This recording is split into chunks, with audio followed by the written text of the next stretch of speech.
पेशे खिदमत है कहानी लकड़हारे की बेटी और बूढ़े शहजादे की शादी की। आज की यह कहानी बहुत ही इंटरेस्टिंग होने वाली है कि तो आप इस कहानी को मुकम्मल ज़रूर देखिएगा। वीडियो पसंद आए तो वीडियो को लाइक करें। नए आने वाले लोग चैनल को सब्सक्राइब करके बेल बटन ऑन कर लें ताकि हर वीडियो का नोटिफिकेशन आपको टाइम पर मिलता रहे। तो चलिए शुरू करते हैं वीडियो प्यारे दोस्तों। बहुत ज़माने पहले की बात है। एक जंगल के किनारे एक छोटी सी बस्ती थी जिसमें एक लकड़हारा अपनी बीवी और 3 बेटियों के साथ रहा करता था। वह बहुत ही गरीब था। जंगल के किनारे उसकी एक झोपड़ी थी जिसमें वह रहता था। लकड़हारा सुबह ही घर से निकल जाता और सारा दिन जंगल में लड़कियां काटता और शाम को उन्हें बाजार में बेचकर अपने बीवी बच्चों का पेट भरने का बंदोबस्त कर लेता था। एक दिन की बात है, जब वह सुबह अपने काम के लिए जाने लगा तो उसे कुछ ख्याल आया और वह जाते जाते रुका और अपनी बीवी से कहने लगा, आज मैं दोपहर के खाने के लिए घर ना आ सकूंगा। उसकी बीवी ने हैरान होकर पूछा, वह क्यों? लकड़हारे ने अपनी बीवी से कहा कि घर आने जाने में जो वक्त खर्च होगा उसमें कुछ लड़कियां काट लूंगा। उसकी बीवी ने पूछा, तो क्या तुम दिन भर भूखे रहोगे? लकड़हारे ने अपनी बीवी से कहा, नहीं, भूखा नहीं रहूंगा। तुम यूं करना कि बड़ी बेटी को मेरा खाना देकर जंगल में भेज देना, इस तरह मेरा वक्त भी बच जाएगा उसकी। इस बात पर बीवी ने पूछा, मगर बेटी को यह कैसे मालूम होगा कि तुम जंगल में कहाँ हो? इतना बड़ा खौफनाक जंगल है, बेचारी कहाँ मारी मारी फिरेगी। लकड़हारे ने अपनी बीवी को समझाते हुए कहा, नहीं, तुम घबराओ नहीं, उसे रास्ता मालूम हो जाएगा, क्योंकि मैं अपने साथ बाजरे का थैला साथ लेकर जा रहा हूं और मैं जिस तरफ भी जाऊंगा बाजरे के दाने बिखेरता जाऊंगा। इस तरह यह रास्ता नहीं भूलेगी और मुझ तक पहुंच जाएगी। इतना कहकर वह लकड़हारा बाजरे का थैला लेकर लकड़ियां काटने के लिए जंगल में चला गया।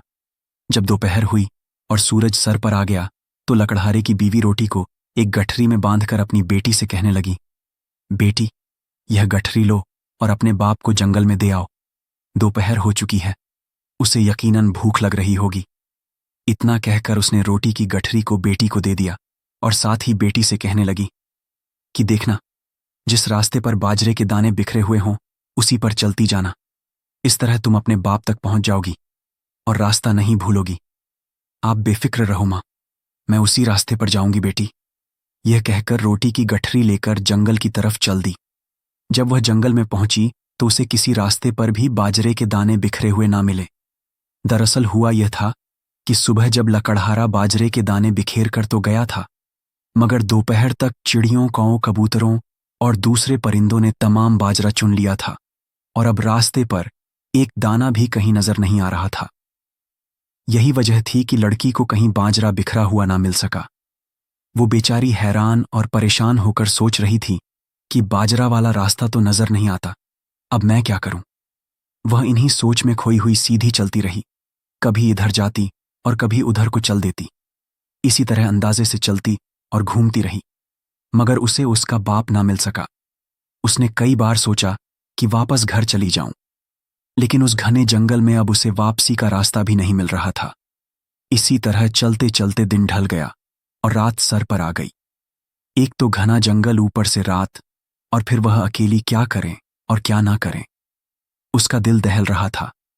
तेज हवा से दरख्तों में से अजीबो गरीब आवाजें पैदा हो रही थीं और घुप अंधेरे में बार बार उल्लू खौफनाक अंदाज से बोल रहे थे। खौफ और दहशत के इस आलम में वह लड़की सहमी हुई थी।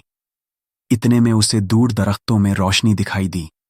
यकीनन वहां लोग रहते होंगे।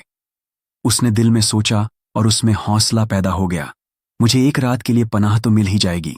यह सोचकर उस लड़की को जिस तरफ रोशनी दिखाई दी थी उसी तरफ कदम बढ़ाने लगी। कुछ ज्यादा देर नहीं लगी कि वह उस रोशनी के करीब पहुंच गई। देखा तो वहां एक घर था जिसकी खिड़की में यह रोशनी बाहर आ रही थी। उसने डरते डरते आगे बढ़कर दरवाजे पर दस्तक दी। जवाब में एक कड़क आवाज आई, कौन है? अंदर आ जाओ। लड़की हौले हौले आगे बढ़ी और तारीक बरामदे में पहुंचकर उसने दीवान खाने का दरवाजा खटखटाया। जवाब में फिर वही आवाज आई, अंदर आ जाओ। लड़की ने आहिस्ता से दीवान खाने का दरवाजा खोला और अंदर दाखिल हो गई। वहां कमरे में एक बूढ़ा आदमी था जिसके बाल बर्फ की तरह सफेद थे और वह एक मेज के साथ कुर्सी पर बैठा हुआ था और दोनों हाथों से सर थामे हुए था। उसकी सफ़ेद और लंबी दाढ़ी मेज पर फैली हुई थी, बल्कि नीचे फर्श तक लटकी हुई नजर आ रही थी। लड़की ने फटी फटी नजरों से कमरे में इधर उधर देखा तो वहां बूढ़े 3 जानवर भी चूल्हे के पास बैठे नजर आए। उनमें एक मुर्गी थी, एक तोता था और एक चितकबरी बकरी थी। लड़की थोड़ी देर खामोश खड़ी रही, फिर बूढ़े से दरख्वास्त की, मैं रास्ता भटक गई हूं, आप मुझे रात बसर करने की इजाजत दे दीजिए। जवाब में उस बूढ़े शख्स ने सर उठाया, एक नजर लड़की पर डाली और फिर चूल्हे के पास बैठे हुए तीनों जानवरों की तरफ देखकर बोला, प्यारे मुर्गी प्यारे, तोता और प्यारी चितकबरी बकरी, अब तुम क्या कहती हो? तीनों जानवरों ने एक जबान में कहा, हम राजी हैं। इस पर बूढ़ा आदमी लड़की से बोला, बावर्ची खाने में जाओ, वहां बहुत कुछ रखा हुआ है, हमारे लिए खाना तैयार करो। ये सुनकर लड़की खुश हो गई और जल्दी से बावर्ची खाने में चली गई। वहां जाकर उसने देखा तो वाकई खाने पकाने का बहुत सा सामान मौजूद था। उसे खुद भी भूख लग रही थी। उसने जल्दी जल्दी बर्तन धोए और फिर शानदार और लजीज खाना पकाया। मगर उस मौके पर वह यह बिल्कुल ही भूल गई कि वहां बूढ़े के अलावा 3 जानवर भी मौजूद हैं। जब खाना तैयार हो गया तो वह खाना परोसकर बूढ़े के आगे मेज पर रख दिया।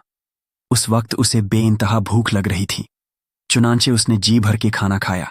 इस तरह जब उसका पेट भर गया तो बूढ़े से कहने लगी, मैं बहुत थक गई हूं, मुझे बताइए बिस्तर कहाँ है ताकि मैं सो सकूं। बूढ़ा कोई जवाब देता। तीनों जानवर बोले, जब तुम इसके साथ बैठी खा पी रही थी तब तुम्हें कतई ख्याल नहीं आया कि हम भी भूखे हैं। अब वह जगह ढूंढो जहां तुम रात बसर कर सको। इसके साथ ही बूढ़ा बोल पड़ा, ऊपर की मंजिल पर जाओ, तुम्हें वहां एक कमरा मिलेगा जिसमें 2 बिस्तर होंगे। बिस्तरों को झाड़ो और साफ करो, फिर उन पर साफ चादर बिछाओ।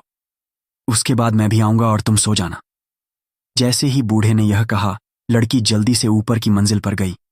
उसने देखा तो वहां 2 बिस्तर मौजूद थे। उसने दोनों बिस्तर झाड़े और साफ की। उसके बाद उन पर साफ चादर बिछाई और बूढ़े का इंतजार किए। बगैर ही एक बिस्तर पर सो गई। लड़की दिन भर के सफर से थकी हुई तो थी ही। जैसे ही बिस्तर पर लेटी, उसके साथ ही गहरी नींद सो गई। थोड़ी देर के बाद जब बूढ़ा ऊपर आया तो उसने देखा लड़की सोई हुई थी। उसने मोमबत्ती उसके चेहरे के पास करके जायजा लिया, लेकिन वह इस कदर गहरी नींद में थी कि उसे होश तक न था।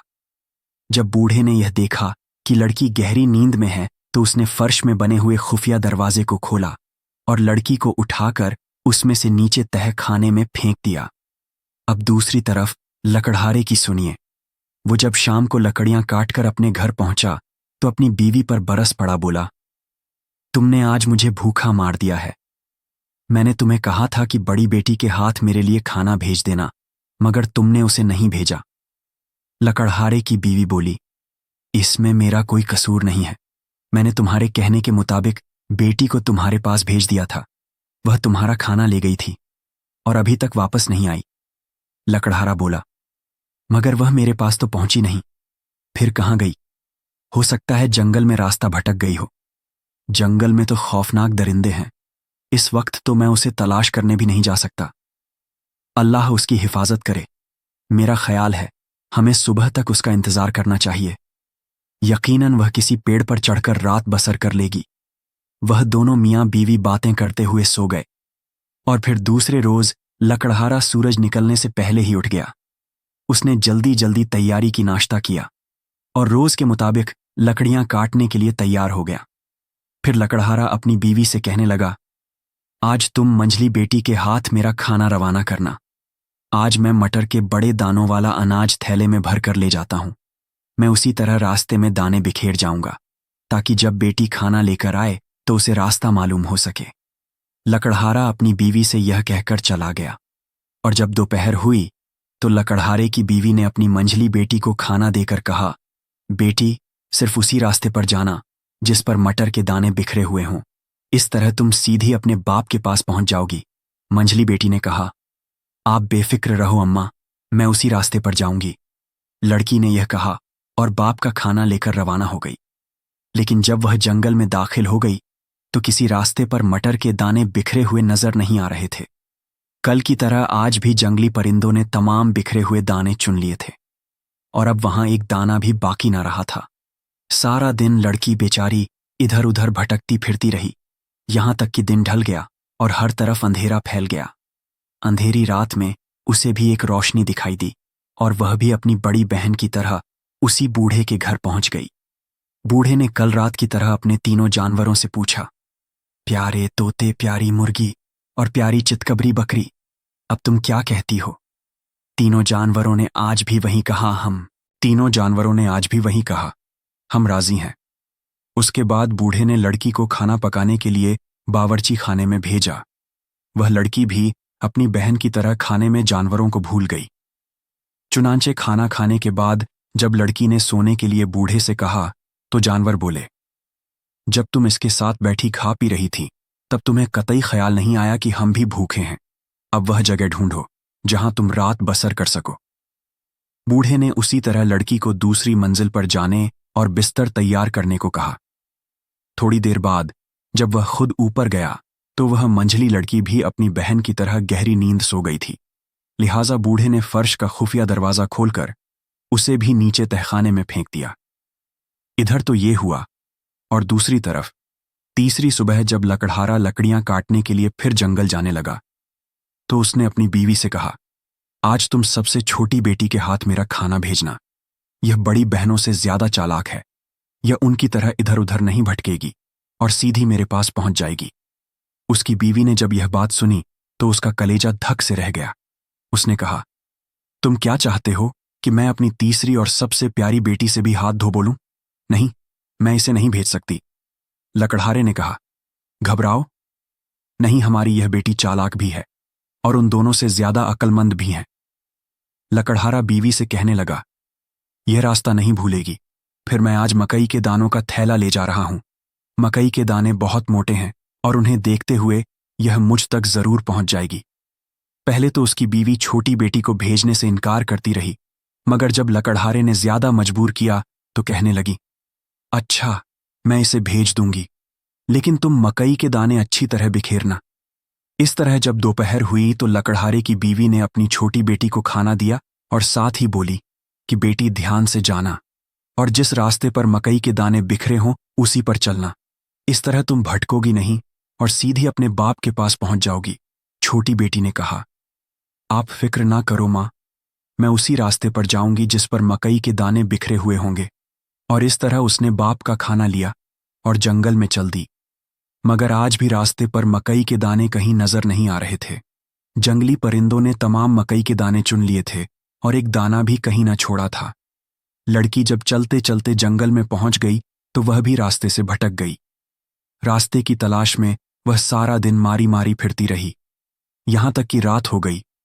अब तो वह बड़ी परेशान हुई, लेकिन क्या करती। उसने रास्ता तलाश करने की बहुत बार कोशिश की, लेकिन उस घने जंगल में अंधेरे के सिवा कुछ दिखाई न देता था। वह भी अपनी दूसरी दोनों बहनों की तरह भटकती फिर रही कि उसे दूर दरख्तों में रोशनी नजर आई। रोशनी का नजर आना था कि वह उसी तरफ चल पड़ी और चलती चलती उसी बूढ़े के मकान तक पहुंच गई। उसने दरवाजे पर दस्तक दी तो अंदर से आवाज आई, अंदर आ जाओ। जब वह अंदर पहुंची तो वहीं सफेद बालों वाला बूढ़ा बैठा हुआ था और करीबी चूल्हे के पास उसके तीनों जानवर बैठे थे। लड़की ने बूढ़े से बड़े मिन्नत से दरख्वास्त की, मैं जंगल में रास्ता भटक गई हूं, आपसे इल्तिजा है कि मुझे एक रात बसर करने की इजाजत दे दें। बूढ़े ने पहले की तरह अपने जानवरों की तरफ देखकर पूछा, प्यारे तोते, प्यारी मुर्गी और प्यारी चितकबरी बकरी, अब तुम क्या कहती हो? जवाब में तीनों जानवरों ने एक ने मुझ पर जादू कर दिया था। उसने मेरे 3 खादिमाएं को भी तोता मुर्गा और चितकबरी बकरी के रूप में बदल दिया था। जादूगरनी ने मुझे सफेद दाढ़ी वाला बूढ़ा बनाकर इस जंगल में छोड़ दिया था, जहां पर मैं अपने मुलाजिमों के साथ रह रहा था। हम चारों जादू से उस वक्त आजाद हो सकते थे जब कोई ऐसी नौजवान लड़की यहां आए जो नेक दिल सिर्फ इंसानों के लिए नहीं बल्कि जानवरों के लिए भी हो, और वह लड़की तुम हो जिसने यहां आकर हमें जादू से आजाद कराया है। उसके बाद उसने लड़की को बताया, रात को जो शोर हो रहा था दरअसल जादू का असर टूट रहा था। जैसे ही हम सब जादू के असर से आजाद हुए, उसके साथ ही जंगल में पुराना घर फिर से शाही महल में बदल गया, जिसमें अब हम बैठे हैं। अब लड़की की समझ में सारी बात आ गई थी और वह बड़ी खुश थी कि उसने शहजादे और उसके खादिम को बूढ़ी जादूगरनी के जादू से आज़ाद कर दिया है। उसने अपने बारे में शहजादे को बताया और फिर शहजादे ने अपने खादिम से कहा, अभी जाओ और लड़की के वालिदैन को लेकर आओ ताकि हम आपस में शादी कर सकें। यह सुनकर लड़की बहुत खुश हुई क्योंकि उसकी शहजादे के साथ शादी होने वाली है। मगर उसी वक्त उसे अपनी दोनों बहनों का ख्याल आया। उसने शहजादे से पूछा, लेकिन मेरी दोनों बड़ी बहनें कहाँ हैं? शहजादे ने कहा, मैंने उन्हें तहखाने में बंद कर रखा है क्योंकि उन्हें एहसास हो जाए कि जानवरों को कभी भूखा ना। अगले दिन लड़की के वालिदैन दरबार में हाजिर हो गए और तब उस लड़की और उसके वालिदैन ने शहजादे से अपनी दोनों बेटियों को छोड़ने के लिए अर्ज किया। शहजादे के हुक्म पर दोनों बहनों को रिहा कर दिया गया। दोनों बहनों ने अपनी गलती के लिए शहजादे और तीनों जानवर बने मुलाजिमों से माफ़ी मांगी। शहजादे और तीनों मुलाजिमों ने उन दोनों बहनों को माफ़ कर दिया। फिर शहजादे और लकड़हारे की बेटी की शादी बहुत धूमधाम से हुई और वह खुशी खुशी रहने लगे। प्यारे दोस्तों, यह थी हमारी आज की छोटी सी कहानी। हम उम्मीद करते हैं आपने इस कहानी को ज़रूर पसंद किया होगा। अगर पसंद आई हो तो इसे लाइक करें।